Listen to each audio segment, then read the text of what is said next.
7 मई 2025 पहलगाम में 26 निर्दोष लोगों की धर्म पूछकर जान लेने वाले पाकिस्तान के आतंकवादी जब पाकिस्तान की पनाह में अपने अपने बिलों में चैन की नींद सो रहे थे, तब उन्हें अंदाजा भी नहीं था कि ये रात उनमें से बहुतों के लिए आखिरी रात साबित होने वाली है। रात के 1:05 से 1:30 के बीच पाकिस्तान के सियालकोट, मुरीदके और बहावलपुर और पीओके के मुजफ्फराबाद, कोटली और भिम्बर में लश्कर-ए-तैयबा, जैश-ए-मोहम्मद और हिजबुल मुजाहिदीन के 9 ठिकानों पर 24 मिसाइल्स और दर्जनों बम आकर गिरते हैं और रात के अंधेरे में आतंकियों के ये ठिकाने आग का गोला बन जाते हैं। आसमान धुएं के गुबार से भर जाता है और आतंक के ये 9 के 9 ठिकाने चंद मिनटों में मिट्टी में मिल जाते हैं। ये भारत की तरफ से पाकिस्तान में छिपकर बैठे उन सभी आतंकवादियों और उनके आकाओं के खिलाफ भारत का ऑपरेशन सिंदूर था। ये उन माँ और बहनों की सूनी मांग का बदला था जिनकी आंखों के सामने पहलगाम में उनसे उनका सुहाग छीन लिया गया था। ऑपरेशन सिंदूर पाकिस्तान के आतंकवाद के खिलाफ भारत का अब तक का सबसे बड़ा एक्शन है। पहली बार पाकिस्तान में इंटरनेशनल बॉर्डर से 100 किलोमीटर अंदर तक जाकर आतंकी ठिकानों को नेस्तनाबूद किया गया। ऑपरेशन सिंदूर में 100 से भी ज्यादा आतंकियों के चीथड़े उड़ गए, जिसमें जैश-ए-मोहम्मद के सरगना मसूद अजहर के 10 परिवार वाले और 4 सहयोगी मारे गए। मरने वालों में एक उसका भाई अब्दुल रऊफ अजहर भी था, जो IC-814 हाईजैकिंग का मास्टरमाइंड था। ये वार इतना तगड़ा था कि भारत के सैकड़ों मासूम लोगों की बेवजह जान लेने वाला जैश का सरगना मौलाना मसूद अजहर भी फूट फूट कर कह बैठा, काश मैं भी इस हमले में मर जाता तो अच्छा था। आइए जानते हैं कि भारत ने पाकिस्तान के अंदर इतने बड़े ऑपरेशन को कैसे अंजाम दिया, इसकी प्लानिंग कैसे की गई और आतंकियों के ठिकानों के तबाह होने के बाद जब पाकिस्तान ने बौखलाकर भारत की सिविलियंस और मिलिट्री साइट्स को नुकसान पहुंचाने की नाकाम कोशिश की, तो कैसे इंडियन आर्म्ड फोर्सेस ने पाकिस्तान के 11 एयर बेसेस को तबाह करके पाकिस्तान को घुटने टेकने पर मजबूर कर दिया। Terror struck Pahalgam. 26 tourists were killed. 4 terrorists carried out the attack. Then they vanished into the forest. जिन्होंने ये हमला किया है, उन आतंकियों को और इस हमले की साजिश रचने वालों को उनकी कल्पना से भी बड़ी सजा मिलेगी।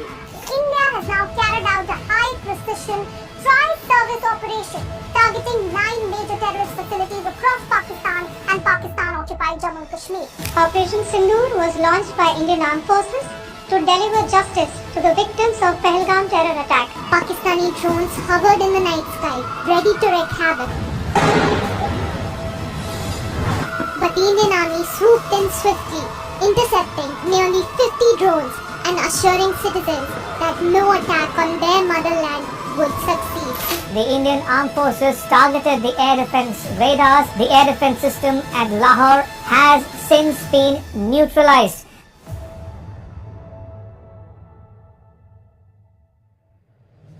इस सब की शुरुआत तब हुई जब 22 अप्रैल 2025 को पाकिस्तान के आतंकी संगठन लश्कर-ए-तैयबा के ग्रुप TRF से जुड़े 5 से 6 आतंकवादियों ने पहलगाम की बैसरन घाटी को नर्क बना दिया। लोगों से उनका धर्म पूछा गया और जवाब में हिंदू सुनते ही उन्हें गोली मार दी गई। दरिंदगी की हद तो तब हुई जब आतंकियों ने धर्म की पहचान के लिए पुरुषों से कलमा पढ़वाना शुरू किया। जो कलमा नहीं पढ़ पाया उसे बेरहमी से मार दिया गया। इस तरह आतंकियों ने इस कायराना हमले में धर्म के आधार पर 26 निर्दोष पुरुषों की जान ले ली। पाकिस्तान के आतंकवाद का ये कोई पहला उदाहरण नहीं था। पाकिस्तान पिछले 2-3 दशकों में 2001 पार्लियामेंट अटैक और 26/11 मुंबई अटैक से लेकर पठानकोट, उरी और पुलवामा जैसे दर्जनों बड़े आतंकी हमले भारत में करवा चुका है। 2024 में भी जम्मू कश्मीर के सोनमर्ग, गुलमर्ग और रियासी में हमले किए गए, लेकिन पहलगाम हमले में आतंकियों ने दरिंदगी की हर सीमा को लांघ दिया था। आतंकियों द्वारा धर्म के आधार पर की गई बर्बर हत्याएं भारत की सहने की हद को भी पार कर गई। पूरे देश में आक्रोश था, सभी की आंखों में आंसू और दिल में गुस्सा था। हर कोई इसका बदला चाहता था। उधर बेशर्म पाकिस्तान एक बार फिर वही पुराना झूठ दोहराने लगा। उसने कभी पहलगाम हमले के अपने आतंकियों को फ्रीडम फाइटर बताया तो कभी हमले को फॉल्स फ्लैग बताकर भारत पर ही इल्जाम लगाने लगा। भारत सरकार ने भी इस बार पाकिस्तान से सवाल जवाब करने के बजाय उस पर और उसके आतंकवाद पर मजबूत शिकंजा कसने का फैसला किया। सबसे पहले पाकिस्तान के खिलाफ डिप्लोमेटिकली ऐसे फैसले लिए गए जो इससे पहले कभी नहीं लिए गए थे। भारत ने इंडस वाटर ट्रीटी को सस्पेंड कर दिया। पाकिस्तान की 80% खेती के योग्य जमीन पाकिस्तान में लाइफलाइन कही जाने वाली सिंधु और उसकी सहायक नदियों के पानी पर निर्भर है। भारत द्वारा इन नदियों का पानी रोकने और बिना कोई अलर्ट दिए सभी नदियों का पानी एक साथ छोड़ने से पाकिस्तान को कभी सूखे तो कभी बाढ़ का सामना करना पड़ सकता है। इसके अलावा अटारी चेक पोस्ट को बंद करने से लेकर SVES वीजास को रद्द करने तक पाकिस्तान के खिलाफ 4 और सख्त फैसले लिए गए। पाकिस्तान के सेलिब्रिटीज, क्रिकेटर्स, मीडिया हाउसेज और गवर्नमेंट के सोशल मीडिया अकाउंट्स को इंडिया में बैन कर दिया गया और OTT से भी सभी पाकिस्तानी मूवीज, शोज, सॉन्ग्स को हटाने का आदेश दिया गया। इंडिया इस बार पाकिस्तान के टेररिज्म पर हमेशा के लिए फुल स्टॉप लगाना चाहता था। इसलिए इंडिया जहां पाकिस्तान को अलग थलग करने के लिए डिप्लोमेटिक लेवल पर कई कदम उठा रहा था, तो वही आतंकियों के खिलाफ मिलिट्री ऑपरेशन की प्लानिंग को लेकर भी हाई लेवल मीटिंग्स जारी थी। प्राइम मिनिस्टर नरेंद्र मोदी पहले ही बिहार की एक जनसभा में साफ कह चुके थे कि इस हमले में शामिल आतंकियों और इसकी प्लानिंग में शामिल लोगों को उनकी कल्पना से भी बड़ी सजा मिलेगी। भारत की तरफ से 2016 में की गई उरी सर्जिकल स्ट्राइक और 2019 की बालाकोट एयर स्ट्राइक की वजह से पाकिस्तान को इस बार भी भारत की ओर से किसी मिलिट्री स्ट्राइक की आशंका थी। इसलिए वो पहलगाम हमले के बाद से ही LOC पर लगातार फायरिंग करके माहौल गरमाने की कोशिश कर रहा था। उसका मकसद था कि ऐसा करके विदेशी ताकतों का ध्यान खींचा जाए ताकि वो न्यूक्लियर वॉर के खतरे को देखते हुए युद्ध की आशंकाओं को टालने के लिए भारत को कोई कार्रवाई करने से रोक दे। लेकिन इन सब बातों की परवाह किए बिना भारत पाकिस्तान के आतंकवादियों के खिलाफ एक जोरदार ऑपरेशन की प्लानिंग में लगा हुआ था। 19 अप्रैल को दिल्ली में एक हाई लेवल मीटिंग हुई जिसमें प्रधानमंत्री नरेंद्र मोदी, रक्षा मंत्री Rajnath Singh, National security adviser Ajit Doval, Chief of Defence Staff General Anil Chauhan और तीनों सेनाओं के प्रमुख मौजूद थे। मीटिंग में PM मोदी ने देश से आतंक को खत्म करने के लिए सेनाओं को कोई भी एक्शन लेने की खुली छूट दे दी। भारतीय सेनाओं ने पाकिस्तान और पाकिस्तान ऑक्युपाइड जम्मू एंड कश्मीर में मौजूद आतंकी ठिकानों और उनमें बैठे सैकड़ों आतंकियों को मिट्टी में मिलाने के लिए एक बड़ी एयर स्ट्राइक लॉन्च करने का फैसला लिया। इंटेलिजेंस एजेंसी RNAW और National Technical Research Organisation NTRO Pakistan और POK में मौजूद आतंकी ठिकानों की रियल टाइम लोकेशन को ट्रैक करने में जुट गई। हर कोई अपनी ओर से बेस्ट देने में जी जान से लगा हुआ था। हर अफसर के सीने में पहलगाम हमले के दोषियों और उनके अड्डों को राख करने की आग धधक रही थी। ऑपरेशन से जुड़ी कोई भी खबर किसी भी कीमत पर लीक ना हो सके, इसलिए भारत अपनी तरफ से पूरी गोपनीयता बरत रहा था। बहुत ही कम समय में RNAW और NTRO ने पाकिस्तान और POK में 21 टारगेट्स की पूरी इंफॉर्मेशन जुटाकर इनके इनपुट्स प्लानिंग टीम को फॉरवर्ड कर दिए। प्लानिंग टीम ने 21 में से 9 हाई वैल्यू टारगेट्स को चुना। यही वो ठिकाने थे जहां से पुलवामा, 26/11 और पहलगाम जैसे हमलों की साजिश रची गई थी और जहां आतंकियों को ट्रेनिंग दी गई थी। इन 9 हाई वैल्यू टारगेट्स की मॉनिटरिंग की जाने लगी और इन सभी को सर्विलेंस पर डाला गया। NSA अजीत डोभाल ने इन 9 टारगेट्स को फाइनल करके 5 मई तक ऑपरेशन का ब्लूप्रिंट तैयार किया और अप्रूवल के लिए PM मोदी से मुलाकात की। प्रधानमंत्री नरेंद्र मोदी ने भी बिना कोई समय गवाए आतंकियों के 9 ठिकानों को ढेर करने की मंजूरी दे दी। आतंकियों ने पहलगाम में हिंदू महिलाओं के सुहाग को उजाड़ा था, इसलिए उन महिलाओं की सूनी मांग का बदला लेने के लिए इस ऑपरेशन को ऑपरेशन सिंदूर नाम दिया गया, जिसके जरिए आतंकियों को उनकी कब्र में भेजा जाने वाला था। ऑपरेशन शुरू करने से पहले हर एक डिटेल को परखा गया और हर खतरे को नापा गया। इस ऑपरेशन के लिए फाइटर जेट्स की एक घातक स्क्वाड्रन तैयार की गई जिसमें राफेल, मिराज 2000 और सुखोई Su-30 MKI जैसे एडवांस, लॉन्ग रेंज और डेडली फाइटर जेट्स शामिल थे। ये सभी विमान भारतीय हवाई क्षेत्र में रहकर ही ऑपरेट करने वाले थे। जहां राफेल और मिराज 2000 को फ्रंट पर रहकर ऑपरेशन को एग्जीक्यूट करना था, तो वही Su-30 MKI फाइटर्स की तरफ से इन्हें एयर डिफेंस कवर दिया जाना था। ऑपरेशन के लिए स्कैल्प, ब्रह्मोस और हैमर जैसे high precision and long range strike weapons का इस्तेमाल होना था। स्कैल्प क्रूज मिसाइल इतनी पावरफुल है कि ये 550 किलोमीटर दूर तक के टारगेट को पिन पॉइंट एक्यूरेसी के साथ तहस नहस कर देती है। ये 130 फीट से भी कम ऊंचाई पर उड़ान भर सकती है, जिससे ये दुश्मन के रेडार से बचकर उनकी नाक के नीचे से उड़ते हुए सीधे टारगेट को ध्वस्त कर देती है। इसके अलावा ब्रह्मोस एक सुपरसोनिक क्रूज मिसाइल है जिसे भारत और रूस ने मिलकर डेवलप किया है।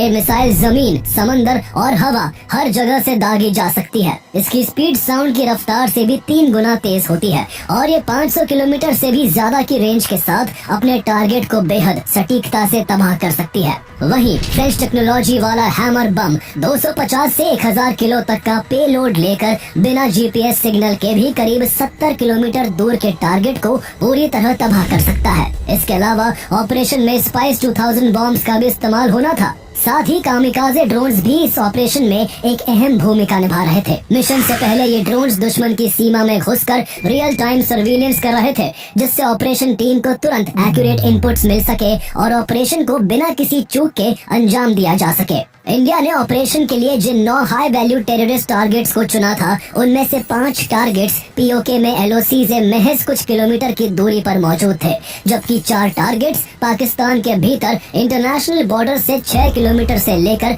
100 किलोमीटर भीतर तक मौजूद थे। भारत ने इंडियन एयरफोर्स के साथ साथ इंडियन आर्मी और इंडियन नेवी को भी स्टैंड बाय पर रखा था, ताकि ऑपरेशन के तुरंत बाद जमीनी या समुद्री संघर्ष होने पर तुरंत जवाब दिया जा सके। 6 और 7 मई के बीच की रात राफेल, सुखोई Su-30 MKI और मिराज 2000 फाइटर जेट्स मिसाइल्स और बॉम्ब से लैस होकर भारतीय सीमा में ही अपने अपने टारगेट से एक रणनीतिक दूरी पर पोजीशन ले लेते हैं। रात के अंधेरे में सब कुछ शांत था। पीओके और पाकिस्तान में मौजूद आतंकवादी भी कुछ दिन पहले भारत के निर्दोष लोगों की जान लेकर चैन की नींद ले रहे थे। उन्हें जरा भी अंदाजा नहीं था कि आज की रात उनकी आखिरी रात साबित होने वाली है। रात के 1 बजे के बाद जब हर तरफ सन्नाटा पसरा हुआ था, तभी भारत की तरफ से सबसे पहले पीओके की राजधानी मुजफ्फराबाद में मौजूद लश्कर-ए-तैयबा के सवाई नाला ट्रेनिंग कैंप को निशाना बनाया जाता है, जो एलओसी से महज 30 किलोमीटर की दूरी पर था। ये वही नापाक ठिकाना था जहां से ट्रेंड होकर आए आतंकियों ने 2024 में सोनमर्ग और गुलमर्ग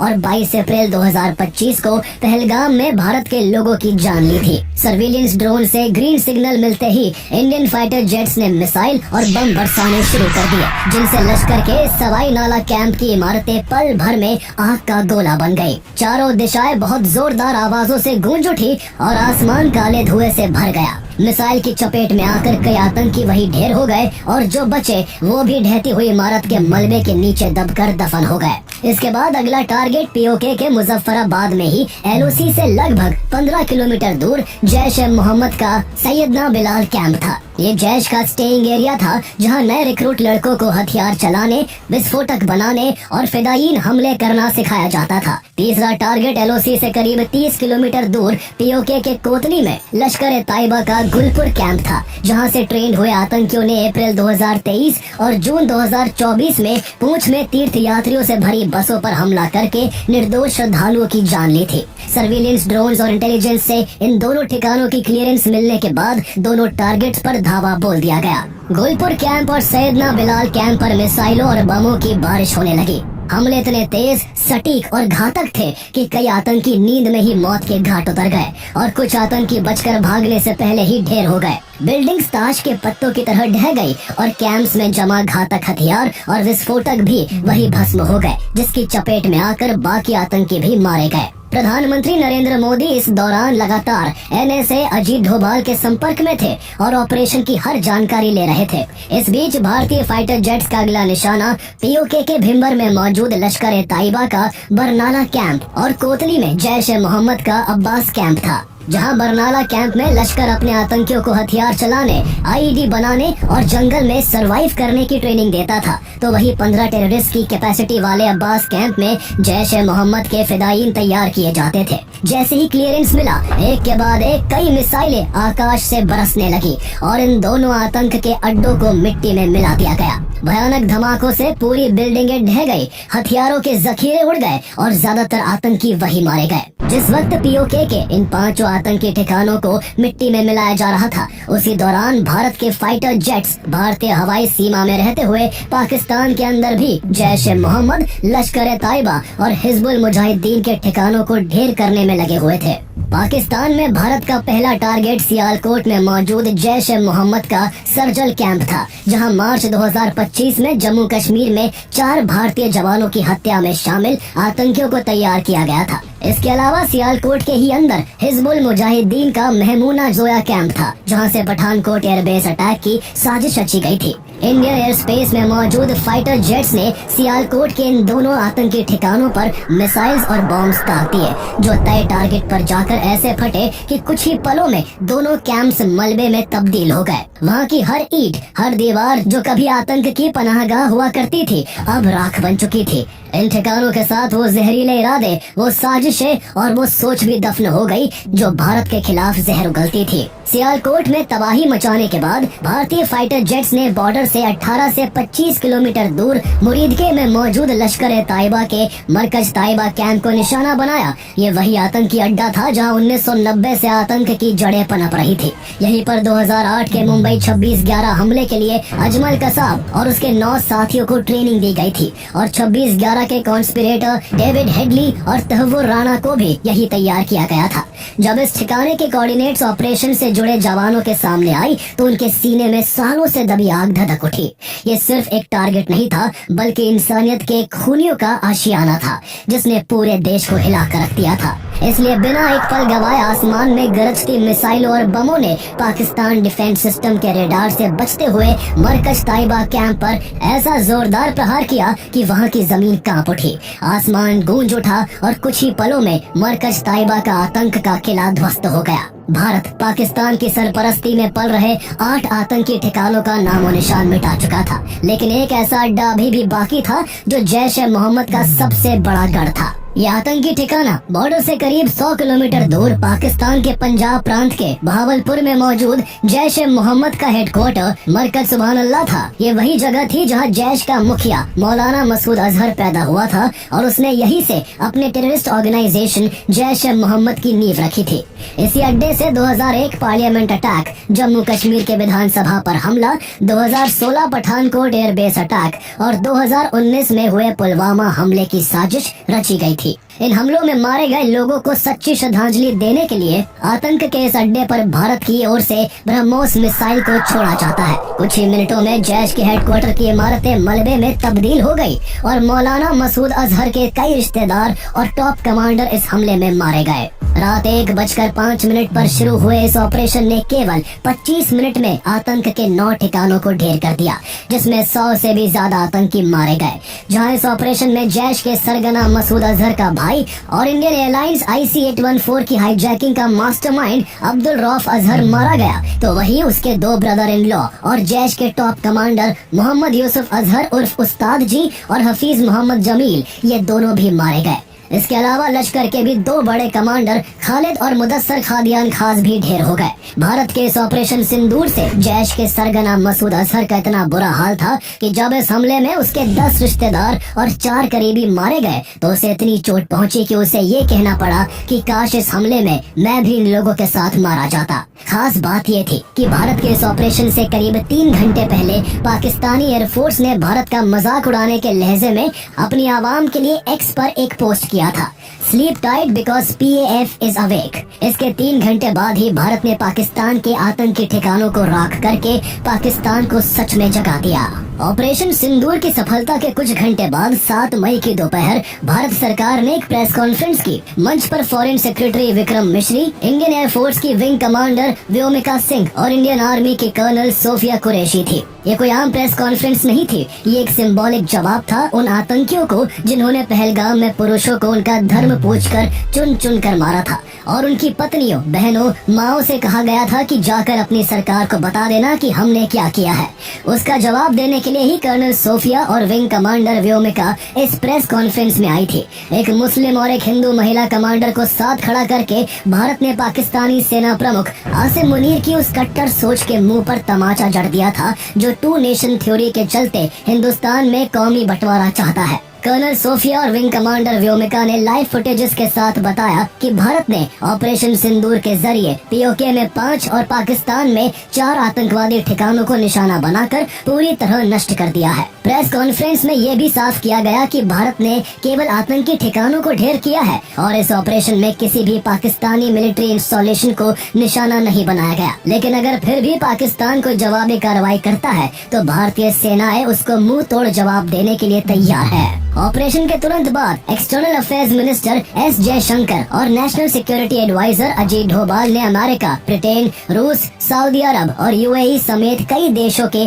अपने काउंटर पार्ट्स को ऑपरेशन सिंदूर की जानकारी दी और साफ कर दिया कि भारत का मकसद तनाव बढ़ाना नहीं है, लेकिन अगर पाकिस्तान कोई हरकत करता है तो अंजाम बहुत बुरा होगा। दुनिया के कई बड़े देशों ने भारत के इस ऑपरेशन को टेरर के खिलाफ एक जरूरी कार्रवाई बताया। सबसे खास बात ये थी कि भारत की ऑपोजिशन पार्टीज ने भी पहली बार न कोई सबूत मांगा, न कोई सवाल उठाया। सभी ने सेना की तारीफ की, सरकार को समर्थन दिया और आतंक के खिलाफ भारत की एकता की तस्वीर पेश की। पाकिस्तान के हुक्मरान भारत के ऑपरेशन सिंदूर से दंग थे। वो यही नहीं समझ पाए कि भारत ने इतने बड़े ऑपरेशन को इतनी सटीकता के साथ पाकिस्तान में घुसकर कैसे अंजाम दिया है।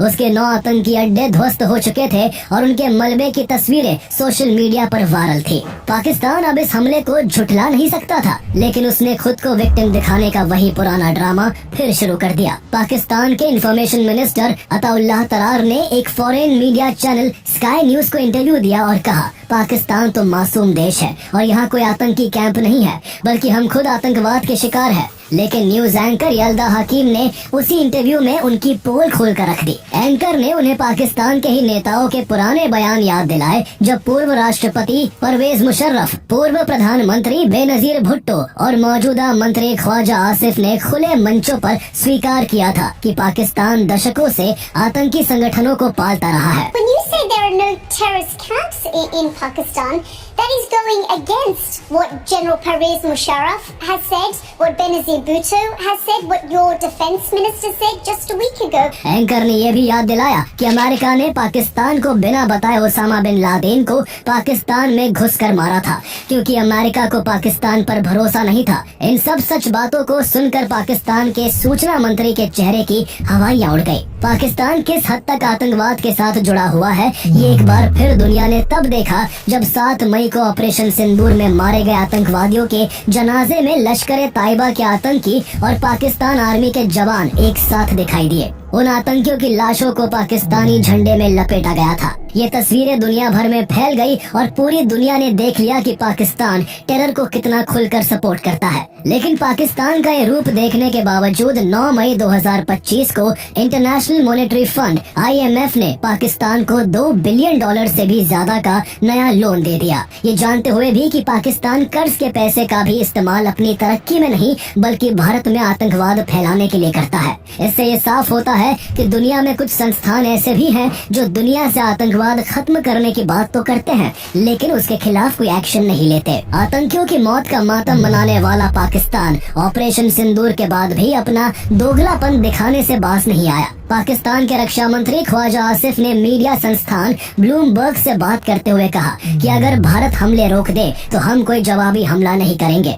लेकिन ये वही पाकिस्तान है जिसके दिखाने के दांत कुछ और होते हैं और खाने के कुछ और। जहां एक तरफ पाकिस्तान इंटरनेशनल प्लेटफॉर्म्स पर खुद को शांति पसंद देश बताने की कोशिश कर रहा था, तो वहीं दूसरी ओर उसकी सेना LOC पर सीज फायर का उल्लंघन करते हुए भारत के कई सिविलियन इलाकों को टारगेट कर रही थी। पाकिस्तान ने सबसे ज्यादा पूंछ में गोलीबारी की, जिससे 12 निर्दोष लोगों की जान चली गई, जिनमें 4 मासूम बच्चे भी थे।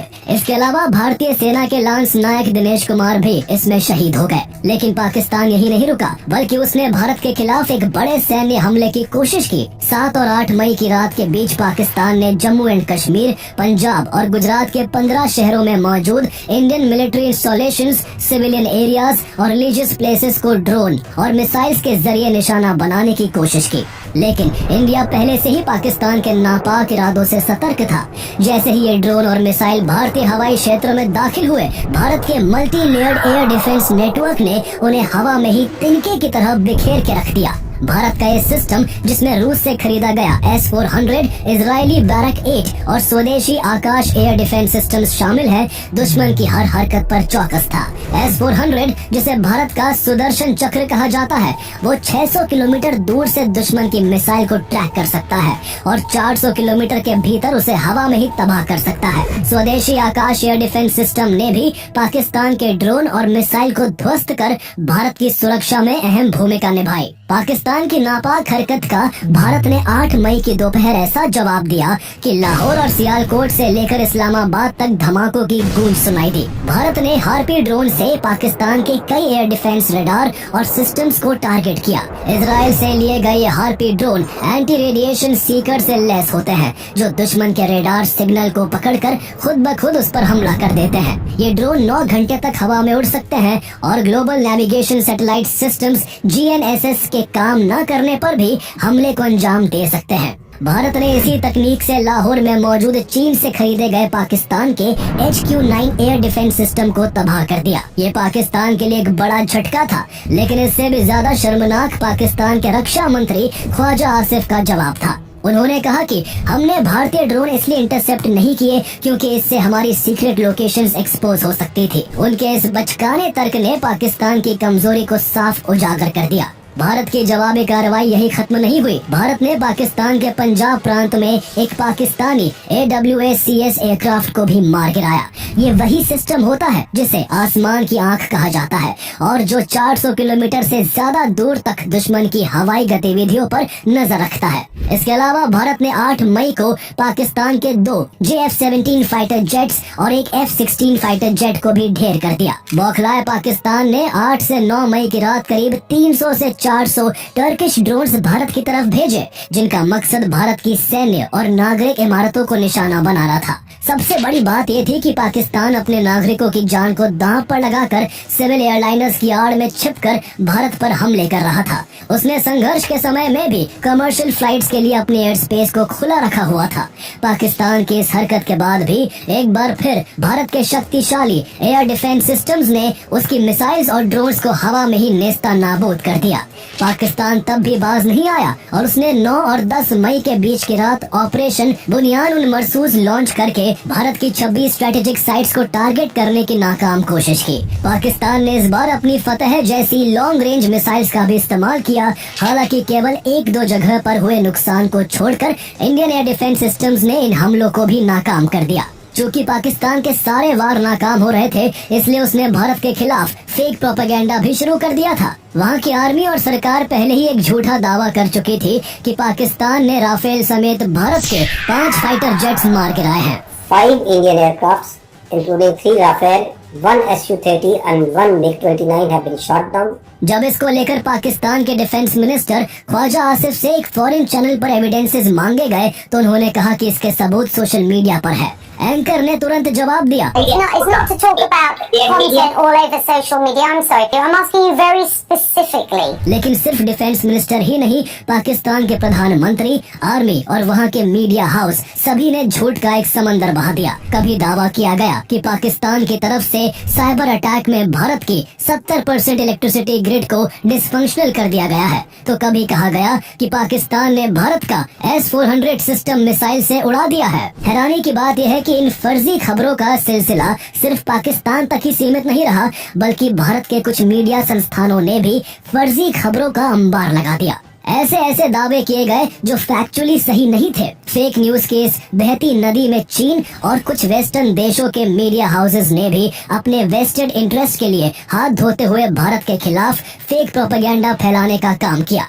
ये सब एक साइकोलॉजिकल वॉरफेयर का हिस्सा होता है, जिसमें लोगों को इंटेंशनली गुमराह करके एक गलत नैरेटिव बिल्ड किया जाता है। ऐसे माहौल में भारत की प्रेस इंफॉर्मेशन ब्यूरो PIB की फैक्ट चेकिंग टीम एक्टिव हो गई, जिसने सोशल और मेन स्ट्रीम प्लेटफॉर्म्स पर फैल रहे फेक कंटेंट को पहचान कर सच सामने लाने का काम शुरू किया। भारत को साफ समझ आ रहा था कि पाकिस्तान आतंकी ठिकानों के ध्वस्त होने से किस कदर बिलबिलाकर भारत को नुकसान पहुंचाने की हर कोशिश कर रहा है। इसलिए इस बात बार भारत ने ऐसा जवाब दिया कि पाकिस्तान के पांव उखड़ गए। भारत ने इसके बदले में पाकिस्तान एयरफोर्स के कई मिलिट्री एयर बेसिस को निशाना बनाया।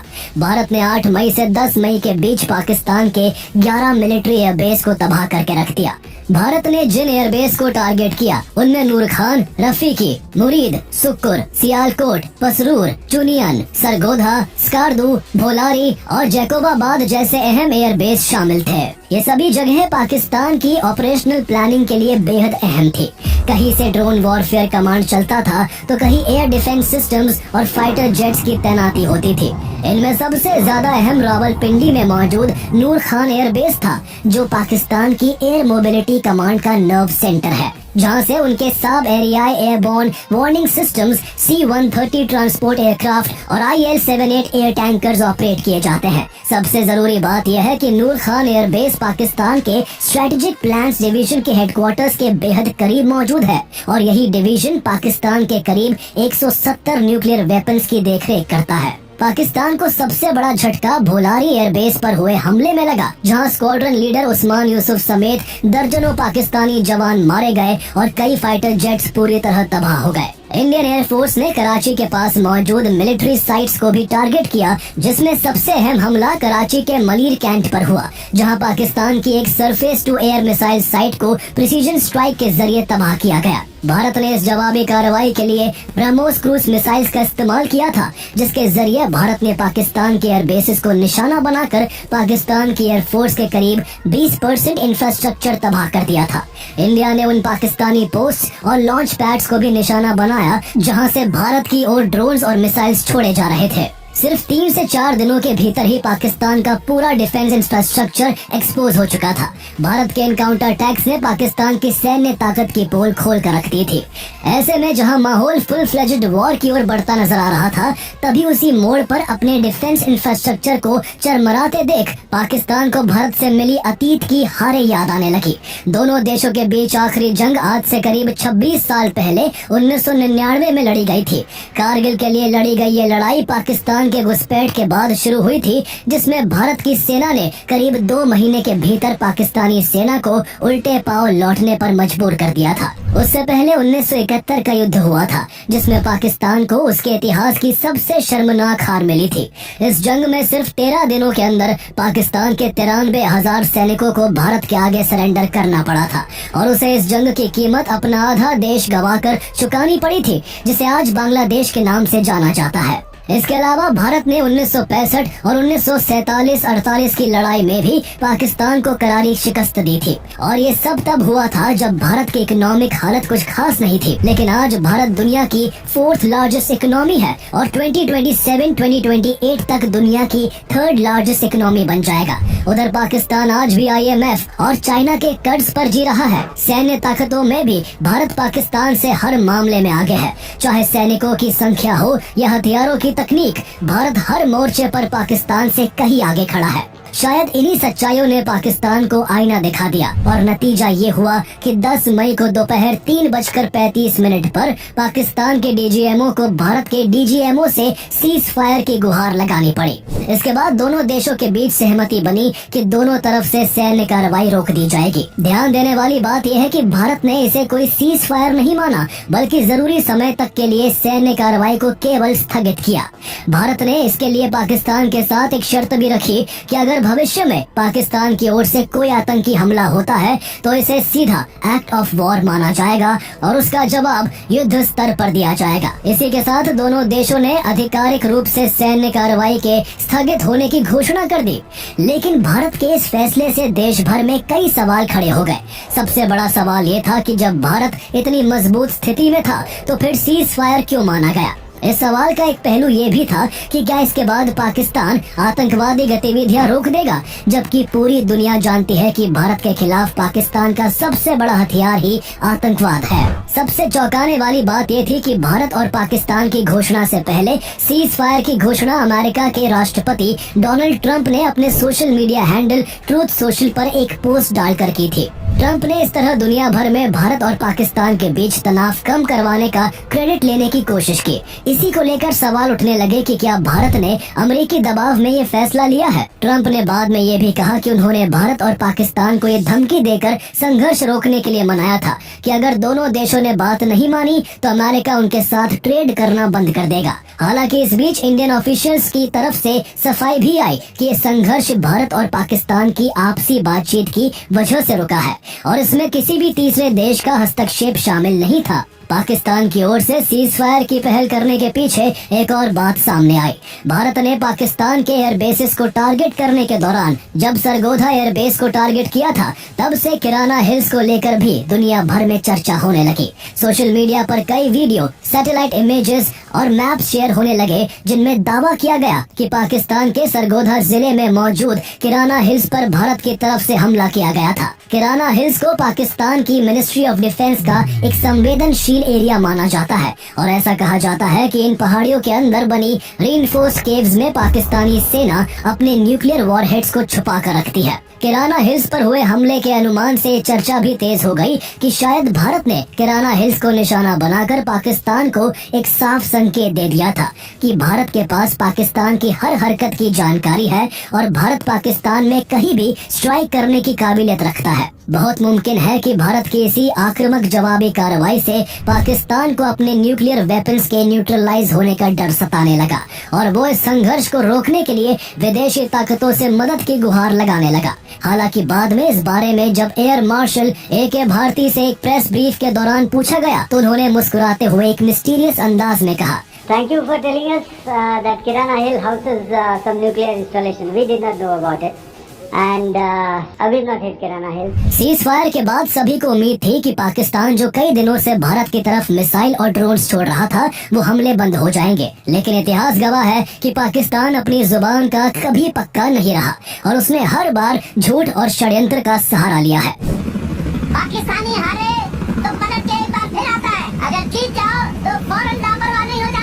अपने इतिहास को दोहराते हुए पाकिस्तान ने केवल 3 घंटे बाद ही सीज फायर का उल्लंघन कर दिया और भारत के दर्जनों शहरों को निशाना बनाने के लिए अपने मिसाइल और ड्रोन्स भारत की तरफ दाग दिए। भारत ने भी तुरंत जवाबी कार्रवाई की और ऐसा जवाब दिया कि पाकिस्तान अगले दिन दोबारा ऐसी हिमाकत करने की हिम्मत नहीं जुटा सका। 11 मई की शाम को डीजीएमओ की प्रेस ब्रीफिंग हुई जिसमें वो सारे विजुअल्स दिखाए गए जो इस बात का पुख्ता सबूत थे कि भारत ने 7 मई की रात आतंकियों के जिन लॉन्च पैड्स पर प्रिसीजन स्ट्राइक्स की थी वहाँ कितना भारी नुकसान हुआ था। इसके अलावा जिन पाकिस्तानी एयरबेस पर जवाबी हमले किए गए उनकी भी तबाही की तस्वीरें साझा की गई। Director general of naval operations vice admiral AN. Pramod ने बताया कि ऑपरेशन के दौरान इंडियन नेवी ने पाकिस्तान की नेवी को पूरी तरह रोक कर रखा और उन्हें अपने बंदरगाह से बाहर निकलने तक नहीं दिया था। उन्होंने 2 टूक शब्दों में कहा कि अब अगर पाकिस्तान ने दोबारा हमला करने की हिमाकत की तो उन्हें पता है कि हम उनका क्या अंजाम करेंगे।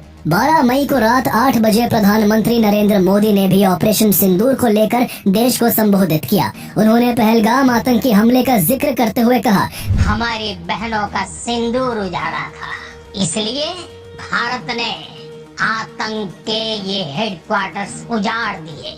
पीएम मोदी ने साफ शब्दों में कहा कि जब पाकिस्तान की आर्मी ने बौखलाहट में भारत पर हमला करने की कोशिश की तो भारतीय सेना के जवाबी प्रहार ने पाकिस्तान को महज 3 दिनों में घुटनों पर ला खड़ा किया और खुद को बचाने के लिए पाकिस्तान दुनिया से गुहार लगाने लगा। प्रधानमंत्री ने 2 टूक शब्दों में ये भी कहा कि हमने पाकिस्तान के आतंकी और सैन्य ठिकानों पर अपनी जवाबी कार्रवाई को अभी सिर्फ स्थगित किया है।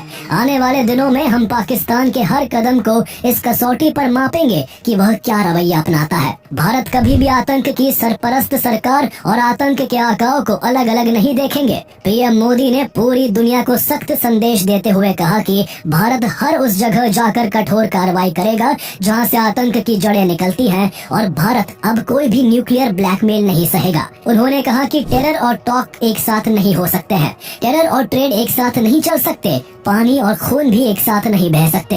अगर पाकिस्तान से बात होगी तो वो सिर्फ आतंकवाद और पीओके पर होगी। प्रधानमंत्री की ये स्पीच और भारतीय सेनाओं का ऑपरेशन सिंदूर इस बात का ऐलान है कि अब भारत ने पाकिस्तान स्पॉन्सर टेररिज्म के खिलाफ एक नई रेखा खींच दी है।